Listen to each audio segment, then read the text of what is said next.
It's another side that like wants to take more, but wants to go that one more round. Because like going that one more round when you don't think you can, that's what makes all the difference in your life. You know what I mean?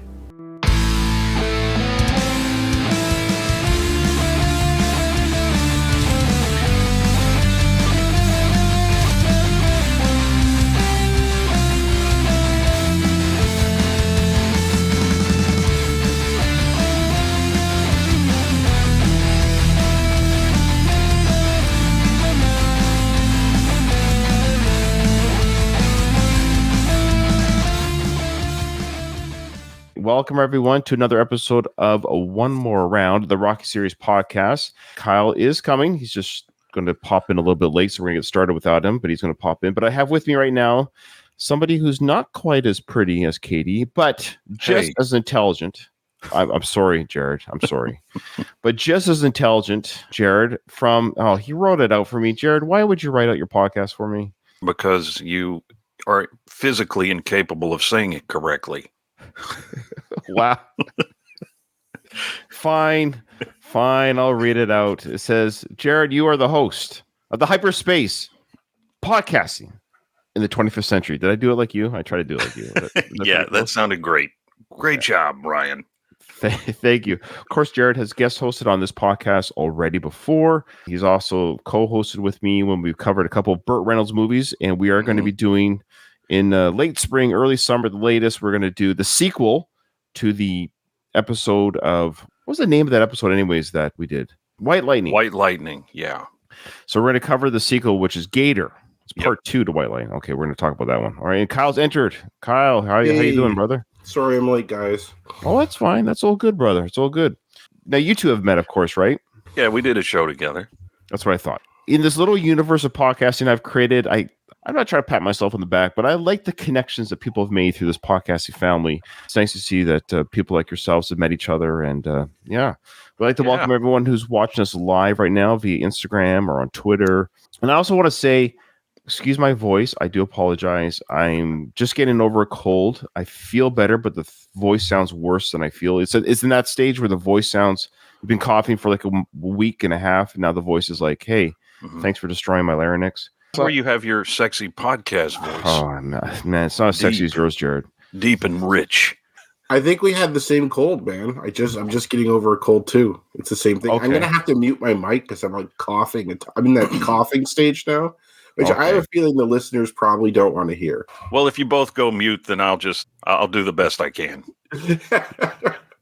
Because I now have allergies. I get seasonal allergies. So I went from the cold to the allergy. Okay. People don't care about that kind of stuff. They're like, shut up, guys. Get to the show. We've got a couple emails here, and I'd like to read those first. So here we go. This is, of course, from Michael, who hosts the Screeners podcast. He says, hi, Ryan, Katie, and Kyle. How y'all doing? Oh, sorry. We should say Jared. I forgot. Okay. So, Jared, the reason why Jared's here and not Katie is Katie, surprise, surprise, is taking another vacation. She's on another vacation. She's in Iceland, I think. Isn't that right, Kyle? Yes, that's right. Wow, that lady. That's something else. I know. I don't go anywhere. She's not Carmen San Diego. You know what I mean? Yeah. So back to the email. He goes on to say, a great point about the size of the ring. A casual watch, you didn't notice how short it is. I guess in the story with the theater stage, they needed it short for people to see as opposed to an arena where it needs to be raised. Okay. So the guy in the crowd that yells out, why don't you land him on his head? Did you listen to that last episode, Jared, by the way? I'm not sure if you did or didn't. I think I'm one behind. Okay. There was a line that somebody from the crowd shouts out to Apollo, tells Apollo to land on Drago's head. It's a weird statement. When does he say this? It's in the original cut, and it's actually captioned too. So it was caught enough that the caption people says, we better throw that into the captions. Is this during the intro or the fight? When they're facing each other in the ring, getting the rules from Lou Filippo. Yeah. Gotcha. So the line was, why don't you land him on his head? So Michael goes on to say, maybe it's a roundabout way the fan is saying for Apollo to knock Drago out. Sure, it'd be easier just to say knock him out or knock his head off, but I guess Sly wanted a creative way for a fan to say it. Just an extra said it, and they kept it in there. That's what I was going to say. Was that really written, or did the extra yell loud enough to catch the boom mic, or was this post-production? Yeah. Michael goes on to say, I agree that the fight between Apollo and Drago is a lot more competitive in the director's cut than the theatrical cut. So he's team us there, Kyle. Sorry, Katie. I feel like Sly wanted to make it feel a little less lopsided a fight overall. Yeah, that's the way I should have said it. Yes, it didn't feel so lopsided. That's what I was trying to get at. That's the right word. Yes, the stare down between Rocky and Drago after round 1 does happen in both cuts. Okay, but the director's cut has an extended look and takes out another shot of Lamilla taking a puff from Nikolai's cigarette. Like, that's not the only thing she takes puffs from. Oh, my theory that her and Nikolai are an item. That she's sleeping her way to the top. Honestly, that is valid. Yes. Yeah. She definitely seeks power, Lamilla. Michael goes on to say, I will say that the paramedics and fight doctors in the Rocky verse are really bad about getting on the scene in emergencies. We saw it in Rocky 3 with the huge delay in treating Mickey, and we see it here in the ring with Apollo. One could argue it's even worse with Apollo because we never see any paramedics or doctors rush on the stage when it's a clear emergency situation. As far as whether Apollo died in the ring or in the hospital, if the paramedics had gotten to the ring, I think Apollo at least makes it to the hospital alive, but as it stands, Michael feels that Apollo dies in the ring. Keep up the great work, Michael. Again, from the Screen Nerds podcast. Jared, what are your feelings? Do you think Apollo died in the ring or at the hospital later? I would say later. I think later. Okay. It's pretty gruesome to think if Rocky was holding a corpse at that point, but it's possible. It's possible. Yeah. But I like to think he had head trauma, right? And his brain was swelling and all that stuff, but he would die at the hospital type thing. That's kind of how I envisioned it too. Okay, the next email. This is from Donald, one of our faithful listeners. He goes, Dear Ryan, Kyle, and Katie, great job as always on another great season of One More Round. The alternating between the theatrical and director's cut, which will continue today, folks, I'm sorry, of Rocky 4 has been harder work than usual, and I want you guys to know that it's appreciated. I hope Sly gives us more director's cut in the future. They not only keep Rocky around longer, but your show as well. Oh, yeah. I guess it is making our seasons longer. Yeah. Looks like you're going to have to do that with Balboa, too, coming up. Yes, sir. The Rocky Balboa DVD cut, I'm going to buy the DVD. That is the cut we're going to watch. Because if it's what I hope it is, it's just those deleted scenes that are very good inserted into the final film. I hope that's what's done. Well, I know there's an extended Paulie scene in the alleyway. That's one of the cuts. Okay. So he goes on to bring on some stuff from the novel, which I'll like. I won't read the whole thing because he goes into great detail regarding the Apollo being trained by Rocky, which is quite fascinating to read, Donald, but just for the sake of time, I won't read the whole thing. But in the novelization, they go into great detail overall about Rocky training Apollo, and it's done like seriously. So at least according to the novel, the training that Apollo receives from Rocky and how Apollo took the training was taken seriously, which would lead into his fight a la the director's cut is a better version of, because it represents the novel, because he put up a better fight, right? But here's some interesting things. The novel confirms that Rocky takes the title from Apollo in 1976. The maid's name who comes out to tell Rocky that Apollo's on the phone, her name was Mrs. Tullio. The odds were, Kyle, like this, the odds were 2-1 in Apollo's favor for the Drago fight. Wow. You know what? That makes sense, actually, because like odds makers had like almost no info on Drago. Sure. So they would have had some amateur stuff, but probably the Soviet trading and all the Soviet information would be pretty opaque. Donna goes on to say, Ryan will be happy to hear this, that there is a scene between Adrian and Marianne in the novel. Marianne is worried about Apollo getting in the ring again, but does not express it out loud. Adrian comforts her. The wives of boxers share an unspoken bond. Here's interesting. Drago met Lamilla when they were training together in the 1980 Olympics. Drago was instructed to maim. It's unclear if this meant kill or just injure Apollo, but it confirms that Drago was trying to do something bad. I never thought Drago tried to kill Apollo. I just thought Drago went full steam and Apollo just died as a result of that because Drago's just so powerful. Agreed. I would say any fan of the Rocky movies should seek out those old novelizations. They're not that easy to come by. There's this YouTube channel called Audiobooks for the Damned, and it's just normal people reading the books. Normal people? Well, like no-name people. They're like voice actors. Yeah, exactly. They're not professional. It'd be like me I know. reading. They have all 4 of the Rocky novelizations that were written on that website. If you ever were curious and just wanted to see what those books were like. Audiobooks for the Damned. That's awesome. Thank you. That's a good plug. It's funny. It just goes to show you, I've heard some of those quote-unquote non-professionals read audiobooks. It makes you appreciate how good the ones that get paid on Audible and stuff do for the reading. you can kind of sense the difference between those who have professional producers and those who are just they're doing their best, but it just goes to show you the production value that an actual professional reader does. Yeah, absolutely. In the proper booth. Jared, do you believe Sly truly wrote the novels, or did a ghostwriter novelize his story? I think he might have written Rocky 2. It is a book that's written in the first person. He's speaking the whole book in the first person, excluding the scenes where it cuts away and Rocky isn't present. Those are written in third person. But I think he probably did write that novel. By 1985, I can't imagine he was putting in the time to write a book like that. Yeah, fair enough. Okay. All right. And we're going to move on to trivia. So, Katie, I know she'll be listening to this episode after her vacation. Jared is going to be playing for you. So, Jared, please bomb it as much as you want. Yeah, I was going to say, you got to take a dive, buddy. I'll go down in the second. Yeah, we need you to take a dive. Here we go. What song is Paulie listening to at the house in Russia? So, remember, he's sitting in that little house in Russia? Okay. What song was he listening to? I know the quote unquote artist, but I don't. Yeah, shit. That's all I know too, actually. Okay, well, that might. I'm sure. Oh, actually, I think I know the name of it. Oh, do you? Okay, well, I'm sure it's name and artist. I just assume it's name and artist. Jared, you good? You got that? Yeah. Okay. Oh boy, look, he looks confident. I don't like this. He didn't even blink when I gave the question. Jared didn't even blink. He's like, okay, yeah, next question, go. This is I don't answer now, do I? No, but I mean, I can just tell by your facial expression. Yeah. You were good to go. Oh, I know the answer. We generally write them down because I believe you, Jared. You don't have to. I don't write mine down because I'm reading, but only because I'm reading. And I'll keep it on my notepad here. Oh, sure. Okay, by we I mean I write them down, and I just assumed everyone else did it too. But I guess no. Katie does too. Katie does too. There, Kyle. Yeah. Who says, "quote Don't go too fast, or you're going to get out of focus." What color are Drago's gloves for the fight against Apollo? True or false? Rocky picks up and throws Drago after one of the rounds when they were fighting. Wait, after one of the rounds? That's what that says? Yeah, so maybe he's just saying that maybe the bell rang. I'm not too sure. So this is true or false. So I'm just going to go with did he throw him, yes or no. But I don't know if the key part is after one of the rounds, because it might be before one of the rounds. This is where it's a little bit. Remember, it was a 10-year-old Rocco who wrote these questions. So honestly, I have to reiterate, I'm like so impressed by him in this book. Yeah. Oh yeah. No kidding. Absolutely. It's amazing. Like a 10-year-old, anyone producing this book's good, but especially a 10-year-old. Like that's pretty. Like props to him. There is another question here, but we're going to save it for when Katie comes back, Kyle, and I'll explain later. So we'll move on to the next one. What did Paulie want for his birthday? Okay, I got that one. Oh boy. Okay, so yes, we'll share our answers at the end of the episode.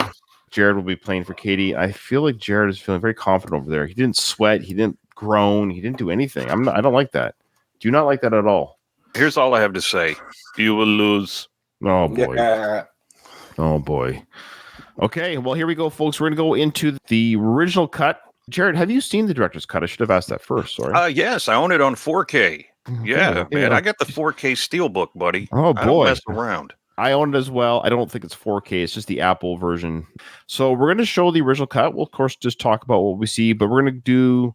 I think it's a funeral right away. And Kyle, who's not seen the director's cut, Kyle, you will be blown away by the difference. Oh man, it's crazy different, and we'll talk about that. Tony Burton, treasure. Yeah. We can say, hey, which version should they have kept? Okay, so here's the original version.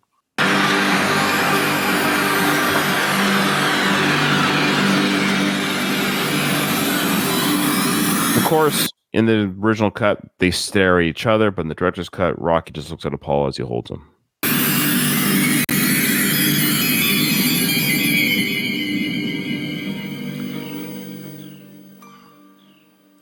Now, the first thing I want to talk about, I know we discussed this on the original one, Going the Distance podcast, but Jared, I wouldn't mind hearing your thoughts because you weren't a part of that. Why are those men on the right blurred out? Do we know? Has that been established yet?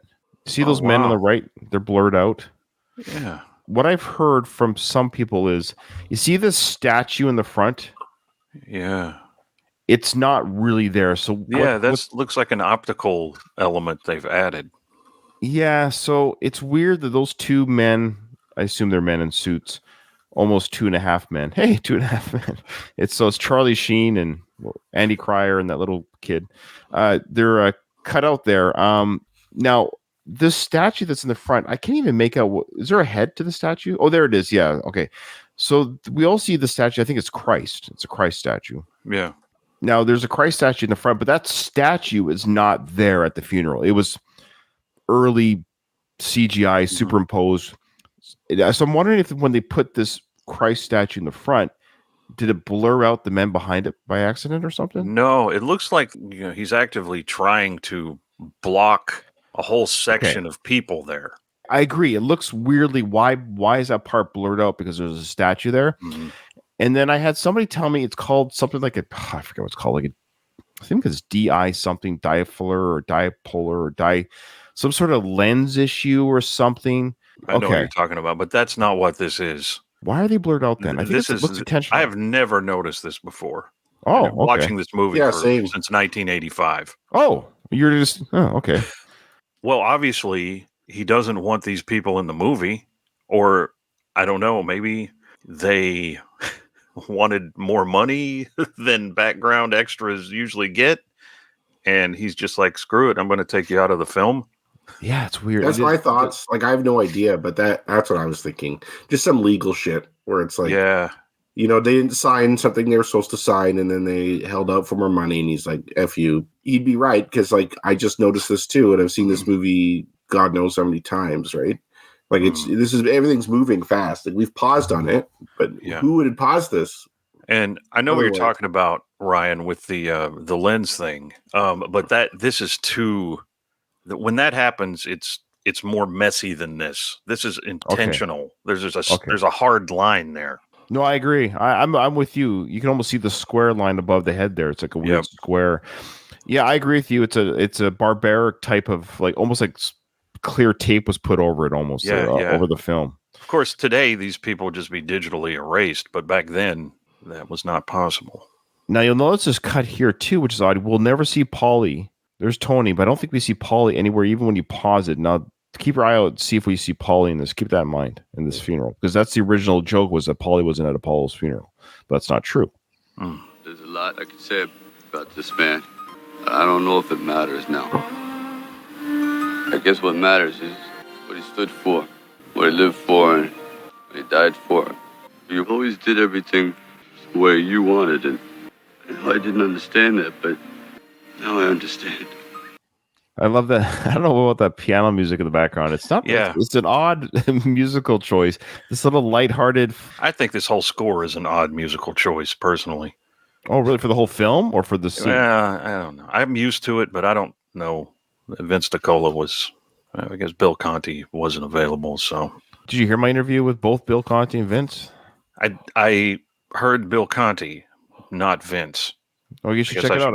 I asked him straight up about that, about why he was chosen over this. Though I will argue Vince's soundtrack, there's some key parts where I don't think Bill would have captured, i.e., just that whole menacing of the Drago when he enters the Drago music's great. That's one of the things I like about the director's cut is the reinsertion of Bill Conti.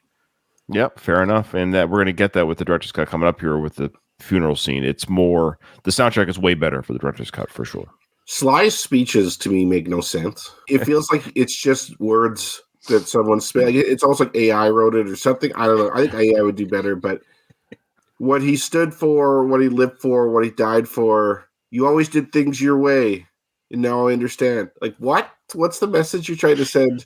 When you listen to this line for line, beat for beat, we got a dead friend in the casket here because he wanted to fight a fight that he wasn't prepared to fight, and a careless decision that it cost him his life. I don't understand what Rocky's understanding. Okay, now I get it. Cool, now I get it. I get that you couldn't deal with being retired and you missed the spotlight and wanted to be famous again. I get it now, Apollo. Yeah, it's almost like endorsing that. Like, that's a good idea. In the first part, it makes it sound like he's like a martyr, that he died for the cause or something like that. And you could argue Apollo had some form of patriotism, which is fair enough. To me, at least, Apollo is fighting for him. And the patriotism is secondary to that, even though it's still there. It's his justification for it. Yeah, like, it's not like he took some principled stand and died for it. Like, it's bizarre. Not a fan. And it's funny because in the Creed films, they say that Marianne really liked his speech at the funeral. I was like, why? Maybe she saw the director's cut. I was going to say. Yeah, that's right.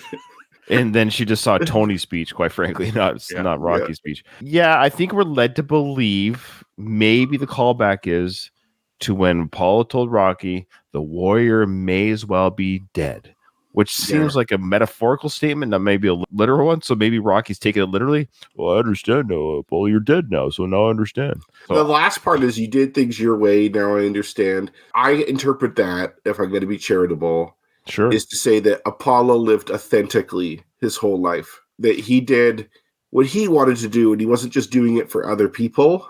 Mm-hmm. Even though his life was short, he lived the way he wanted to live his whole life, which is not what a lot of people could say. No, that's fair. Yeah, I like that one. Yeah. Sorry, Louise just chimed in. They should all hate Rocky this moment. Throw the damn towel. That's right. Okay. Yeah, that is kind of odd too that Rocky's giving this. I guess other people, if you like, Tony is going to give a speech too, and Rocky and Apollo are friends, but it's not like they were lifelong bros or anything either. Yeah. Like I don't know. Based on what timeline you follow, they that's buddies right. for like 2 months. Yeah, exactly.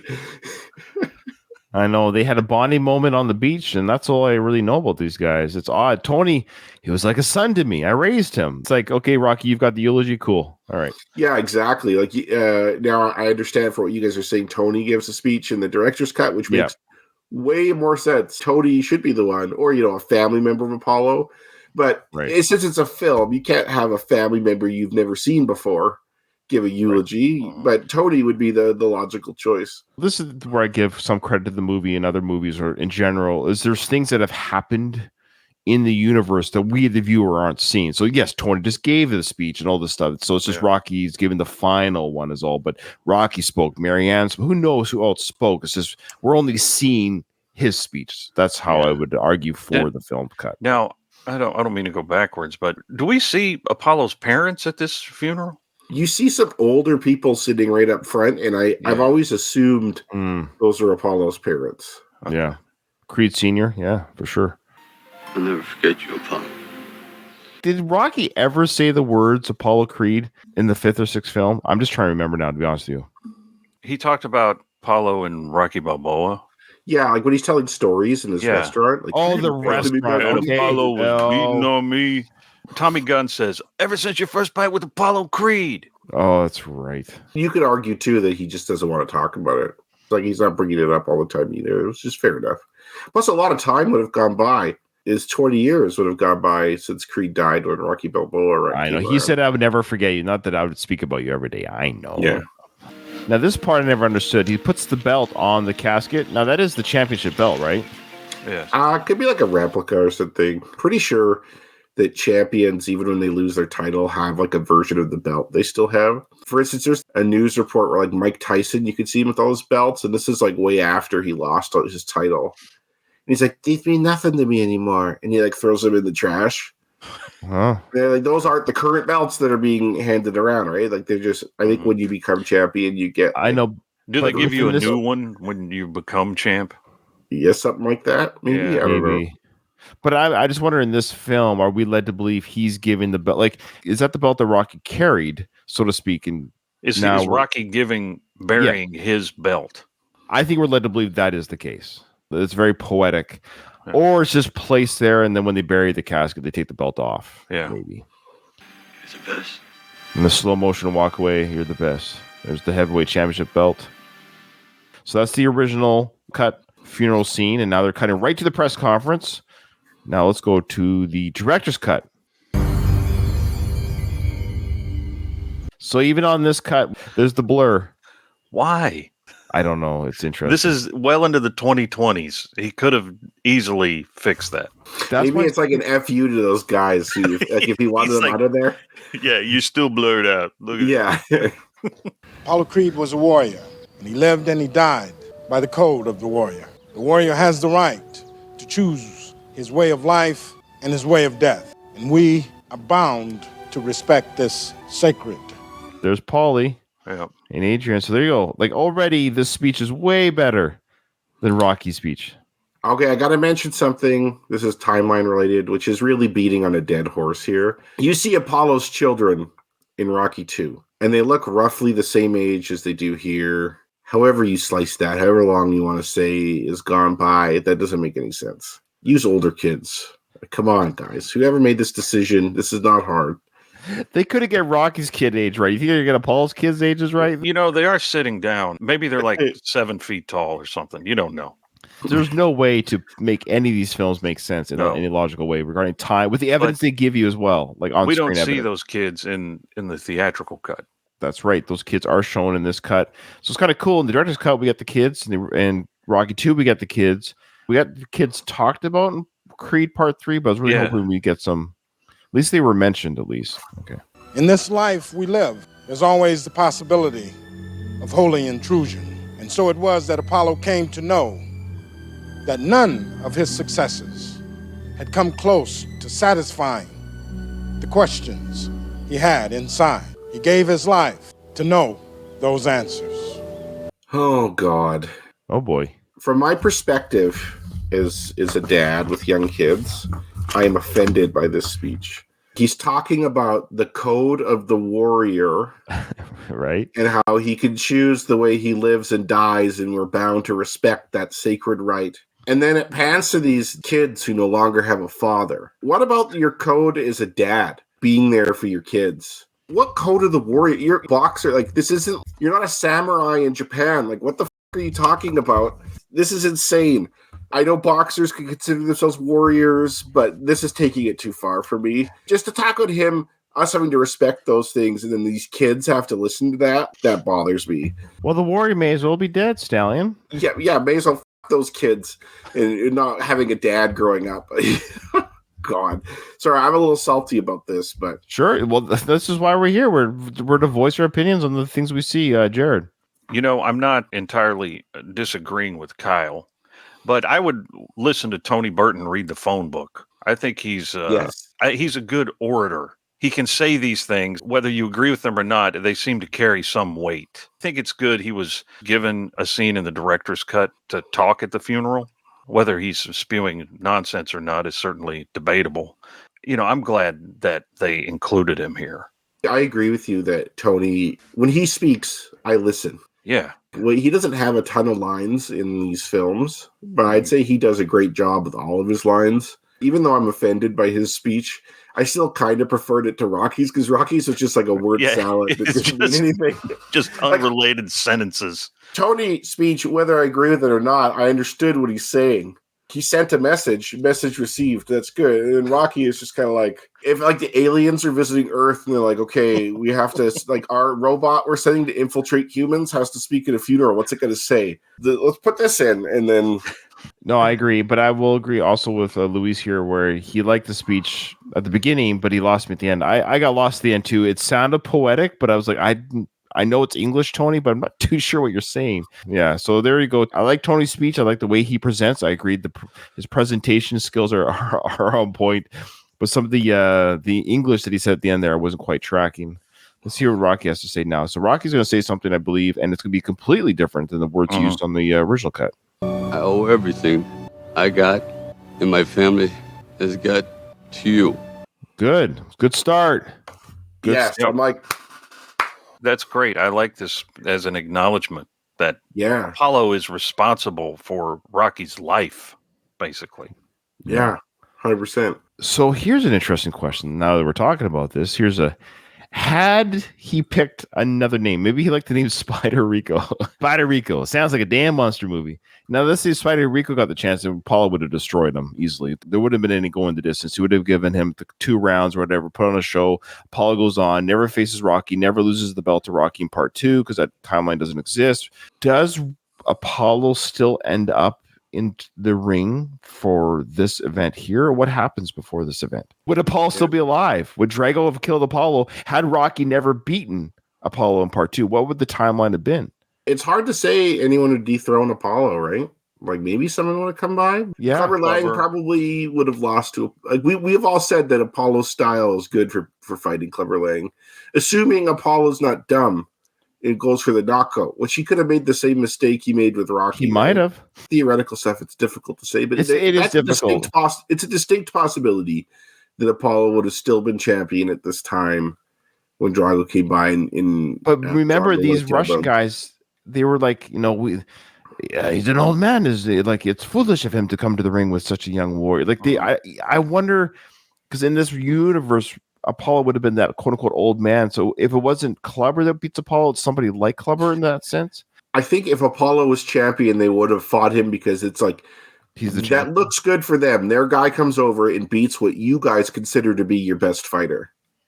Interesting. So basically, if he was champion, there's a chance he still might have died in the ring, or had Clubber, let's say, beaten Apollo. It would have been Clubber that would have said, "Yeah, I'll take him on. I'll take on that." Oh fool. my God, this shit talk Clubber would have done in that press conference would have been awesome. Clubber Lang Ivan Drago fight would be hilarious. Like I think Ivan Drago would beat him for sure, but it would be a real slugfest. Like that'd be fun to watch. Yeah. Interesting thought. There's a part of me that thinks had Rocky never been picked from that book of boxers in part 1, Apollo would still be alive somehow. I don't know why I think that, but I think that's the case. Okay.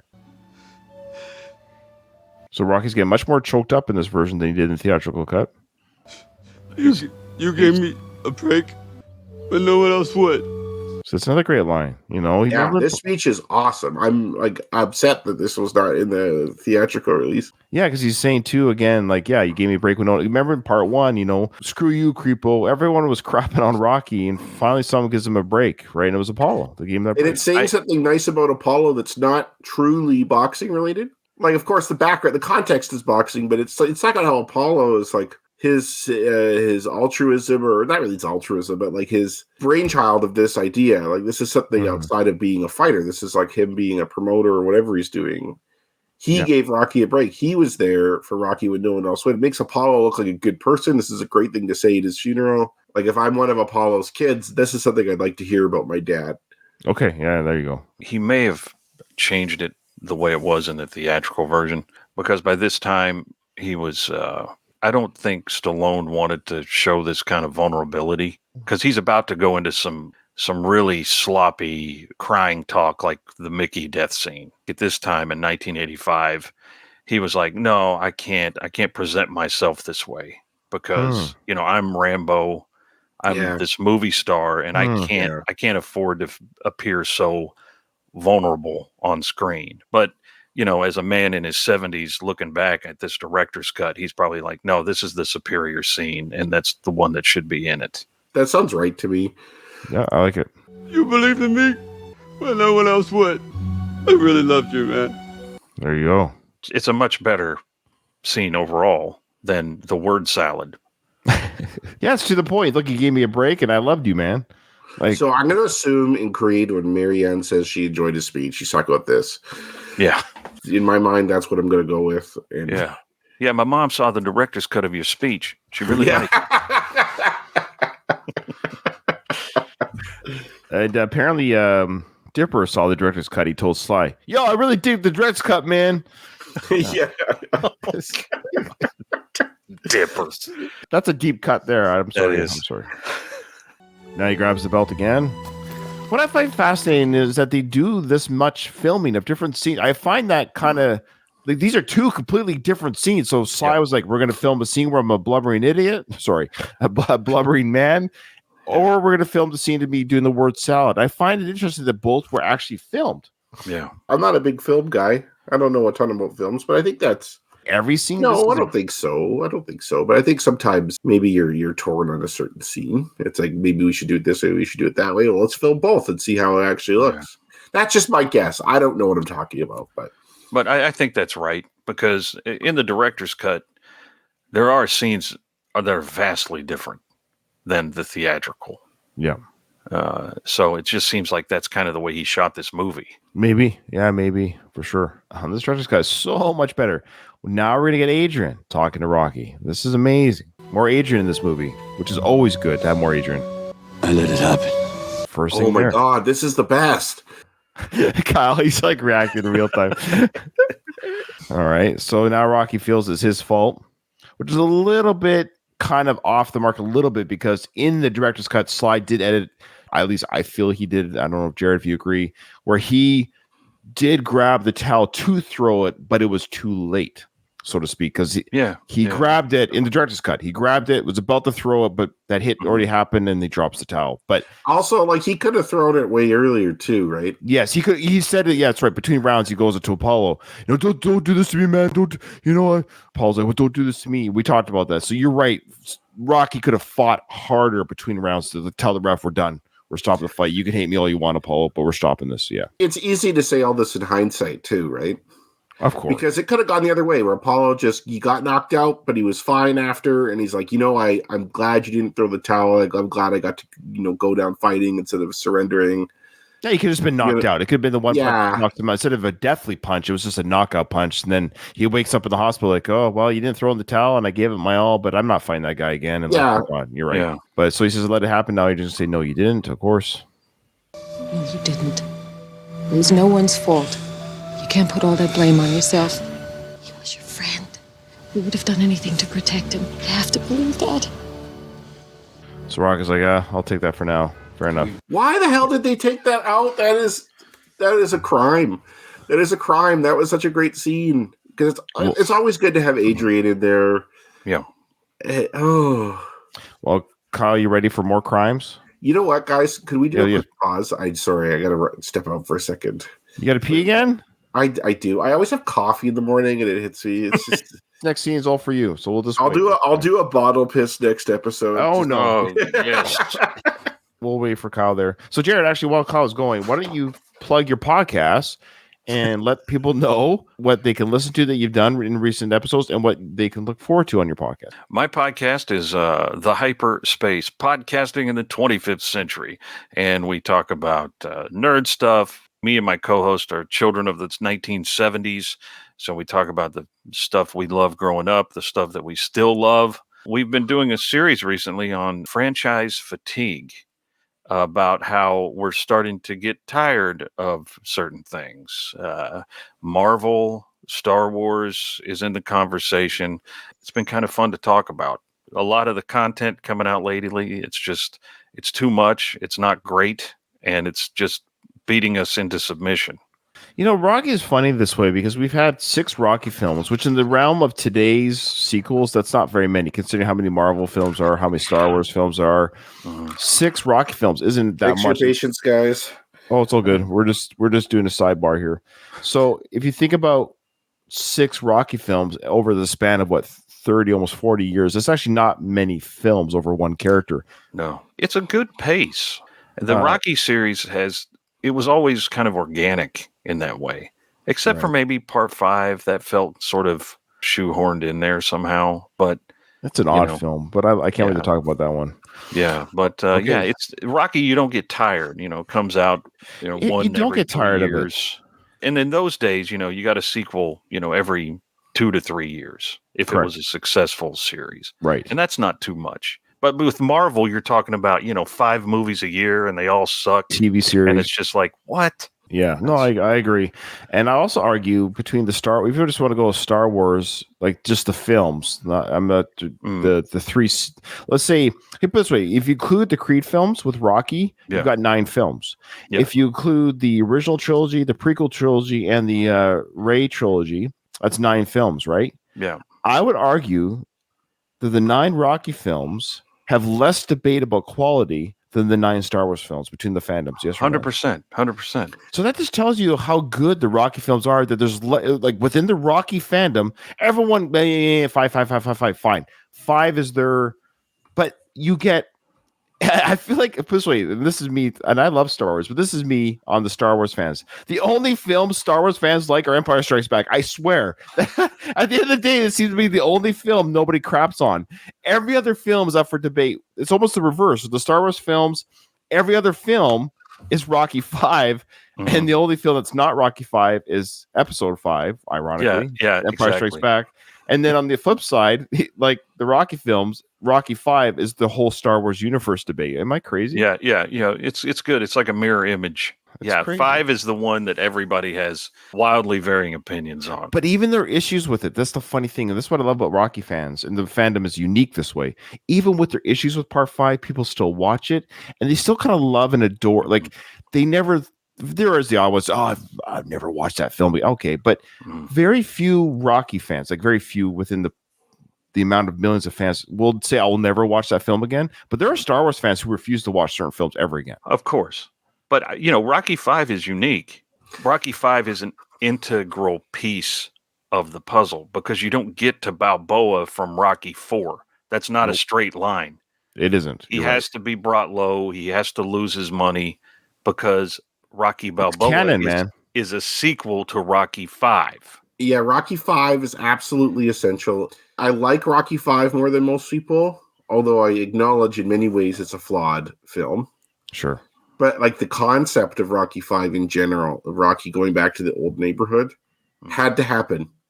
You could not keep going with Rocky living in a mansion. It'd be too boring. You have to go back to the old neighborhood in Philly. That's who Rocky is. Rocky always needs a hill to climb. Yeah. And bringing him low is the only way that it was going to work. Yeah, for sure. 3 things make that film better and would have been probably in the discussion for the best film of the series. I'm not even joking. Tommy Morrison lose the mullet. 2, Rocky went full R word. I don't know why he went full R word. He should not have gone full R word. And then 3, put the fight in the ring at the end. He acted so punchy. I don't know why he chose like the ultra punchy, but he did. Maybe to signify the brain damage, but I don't think he understands brain damage. It doesn't make you R word. So he should have like toned down a little bit of the brain damage because he wasn't that way in part 6, obviously. Anyways, I think if you could retroactively go back, put the final fight in the ring, because I like that story of teacher versus student. That's a wicked story. Who doesn't love that story? Okay, my idea for the final fight in the ring is it's not an official sanctioned match. Like, say they're in the bar or whatever, and he's like, why don't we take this outside? But instead, they go back to that church where Rocky first fought Spider Rico, and they have a fight in that ring. Like a Fight Club sense of a fight. Yeah, man. Like, that's like the medium. There you go. You get the street fight, but it's unsanctioned in the ring. They go put on gloves really quick. And you get Lou Filippo comes in, fly in Lou Filippo for that fight. Well, the equivalent substitute of Lou Filippo was no ref at all. Like, basically, there's no difference. Yeah, you're right. Oh, that's great. That's funny. Okay. I mean, no, that's actually legit. I've never considered that, Kyle. Legit. I don't think anyone has ever said that before. I love it. We'll investigate that further when we get to part 5. Okay. Good. Now, Kyle, speaking of director's cut, speaking of you thinking, why did they get rid of that? You're going to lose your mind over this next scene. I've seen this one, actually. I've looked up some of these scenes on YouTube, and I did come across this one. But I want to point out something just as an aside. I've been to this town hall here, like the city hall in Philly. Okay. This is like one thing I love about I'm from out west, right? Most buildings in my city are less than 100 years old. And this is one thing I like about going out to the East Coast. I like how it's a little older and you get stuff like this. Like it's cool. And when I was in my 20s, I went and visited Philly and some of the other East Coast cities. And Rocky was one of the reasons why I did it. Like, I don't think I ever would have visited Philadelphia if it wasn't for Rocky, but I had such a nice time there. And it was like, there's so much cool history. And I think the city of Philadelphia has benefited from the Rocky movies a lot. No, good. I like it. All right. Okay, so you've seen the scene, but that's okay. We'll still go over it. There might be some listeners, obviously, who haven't seen it, and we'll, of course, discuss this right now. So this is him at the boxing committee people, I guess, whatever they are. Somebody starts saying, we've gone over these facts many times, Mr. Balboa, and then we'll continue. Gone over these facts many times, Mr. Balboa. The answer is still the same. Can't you change the rules? Under present Federation rules, any fight between you and this Russian cannot, nor will it be allowed. Let's be realistic. The Russian, he has not yet had one legitimate professional fight. That's a good point, actually. When Rocky fought Apollo Creed, he had a professional record, albeit one that's not good as many of Apollo's peers, but all those guys were unavailable. That is a big difference there. You would think Drago would have to kind of fight his way up a bit more. Like, what gives him the right just to come in and fight the champ, having never fought professionally ever? Now, he does bring up something here coming up, which is odd to me. Basically, he's going to tell Rocky, like, we need to wait to see what he does. It's a weird argument to see how many more people he's going to kill. I don't understand his reasoning here. Maybe you guys can help me understand his reasoning. Check it out. The bout he had with Creed was a publicity stunt that backfired. What you guys are really saying is you don't think I have a chance, do you? Come on, what we're trying to say is, why tempt fate? Okay, number one, stop yelling at me. I'll be like, why are you yelling at me? That's what Rocky should have said. Like, oh, it's rude, Adrian. It's bad manners, ain't it, Adrian? This guy sounds like that director for the Beast Aftershave. But then he goes on to say here, let's find out more about this man. Okay, what does this mean? I understand what he's saying. Like, they want to see what he's, I don't know, like. Let's find out more about this man. Let's see what develops. What does that mean? Let's see what develops. Like, how many more people he's going to kill in the ring first? Or I see this as him saying, so this guy fight professionally. Let's see if what he did against Creed is a fluke or not, which obviously it wasn't. Like, if this guy's legit, maybe you'll fight him. Yeah. If this guy really is the killer or this guy is, like, whatever. Because, like, Creed hastily jumped into a fight and got killed, right? Mm-hmm. And Rocky's basically wants to do the same thing in these guys' mind.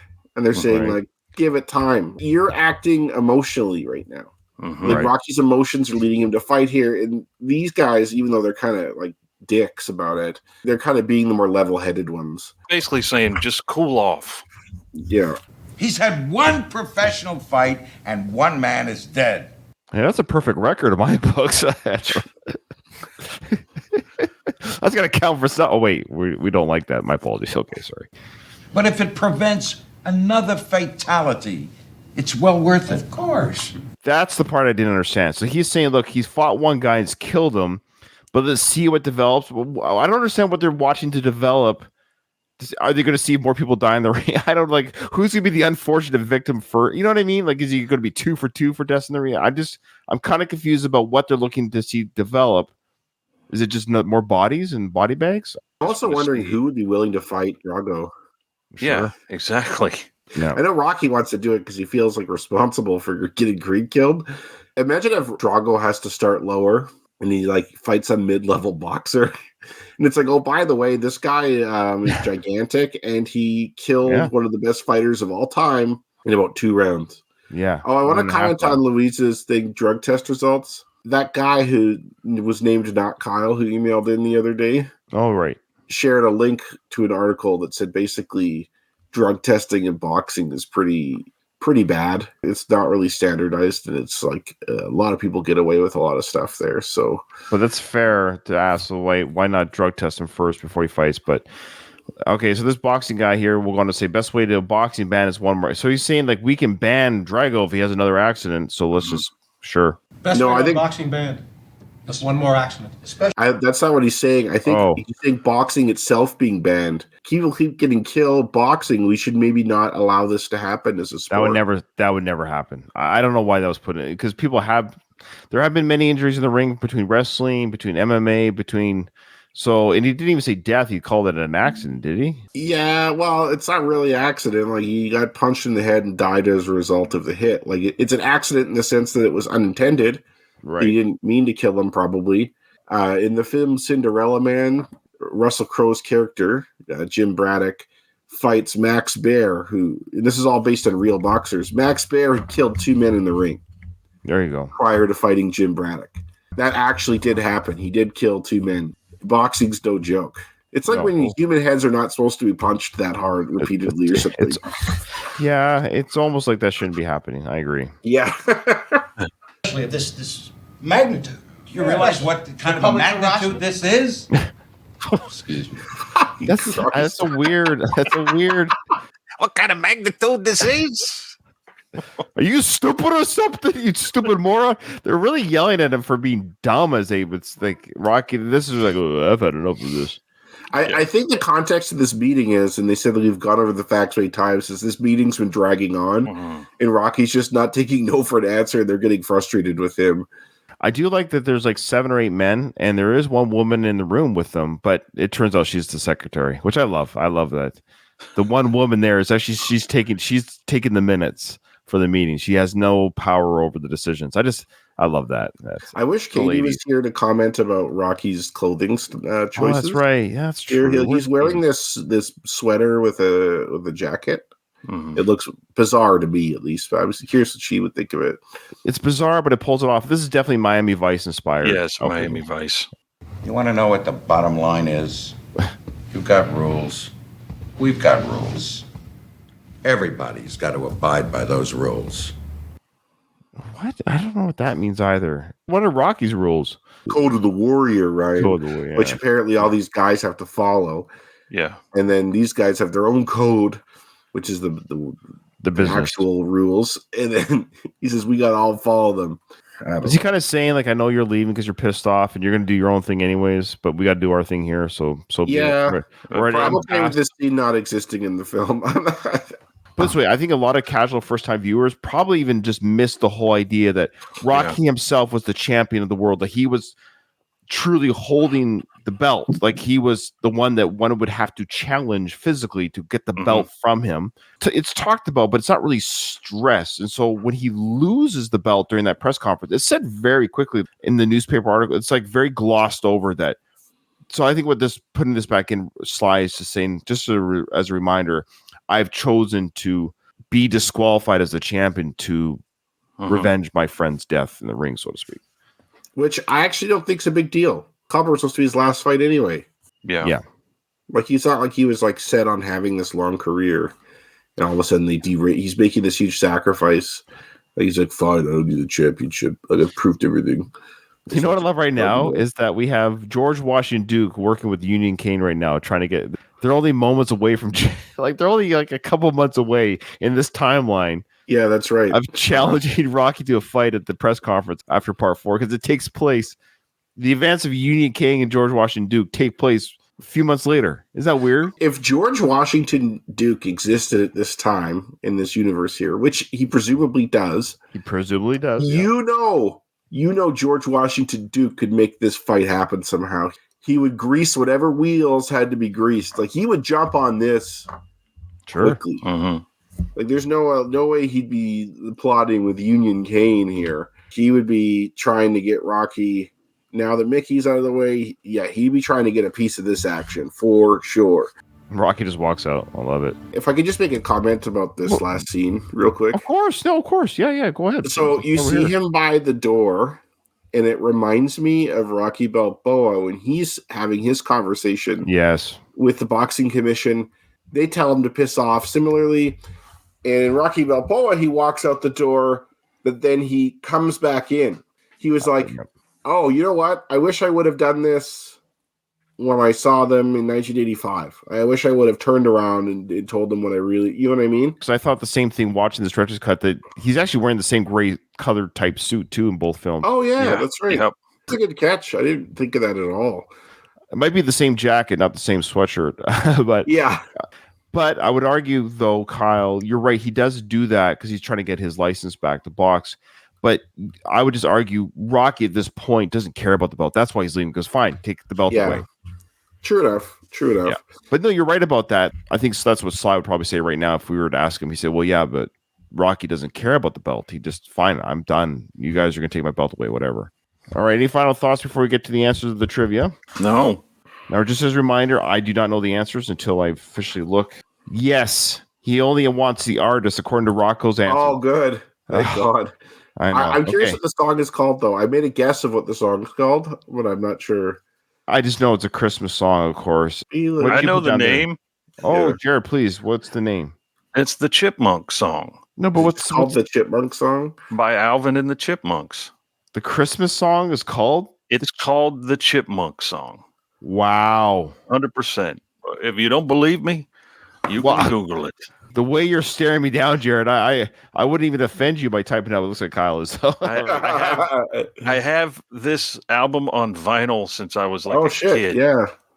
Wow, really, eh? Yeah. Look at you. Okay, that's why you're so confident. When I gave this, I wish people could see the YouTube version of this if they go back and watch the YouTube version. When I gave this question, Jared just kept looking at the camera. This was Jared, so I gave the question. This was Jared's response to the question.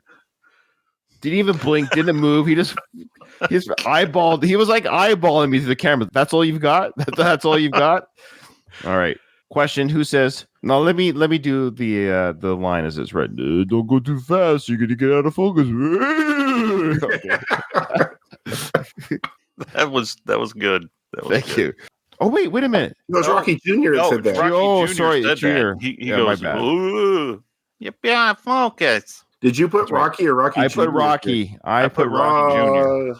My brain, what's the word when you combine the two things? My brain combined the two that, look, I'm sick. I'm going to blame it on being brain fog right now. I know Rocky, of course, does yeah, but that's right. The kid tells, of course, now brain fart. All right, see, I'm on.